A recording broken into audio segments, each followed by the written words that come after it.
Jonah. Chapter 1.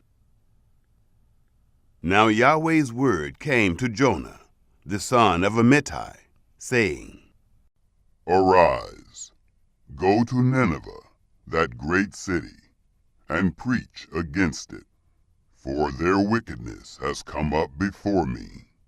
But Jonah rose up to flee to Tarshish from the presence of Yahweh. He went down to Joppa and found a ship going to Tarshish. So he paid its fare and went down into it to go with them to Tarshish from the presence of Yahweh.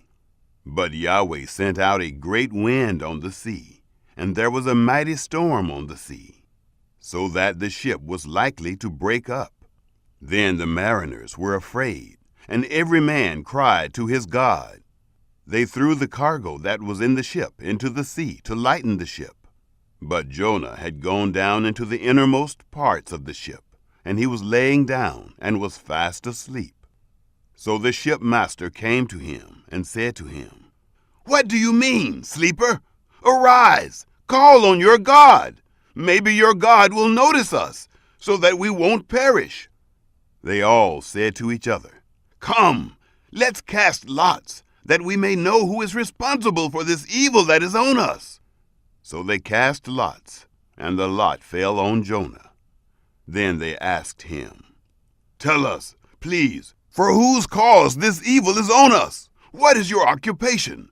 Where do you come from? What is your country? Of what people are you?" He said to them, "I am a Hebrew, and I fear Yahweh, the God of heaven, who has made the sea and the dry land." Then the men were exceedingly afraid and said to him, "What have you done?" For the men knew that he was fleeing from the presence of Yahweh, because he had told them.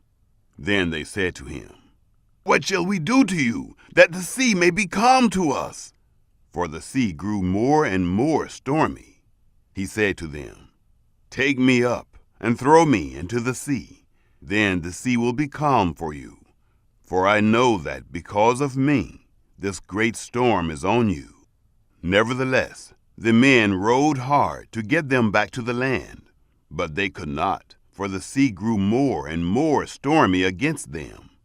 Therefore they cried to Yahweh and said, "We beg you, Yahweh, we beg you, don't let us die for this man's life, and don't lay on us innocent blood.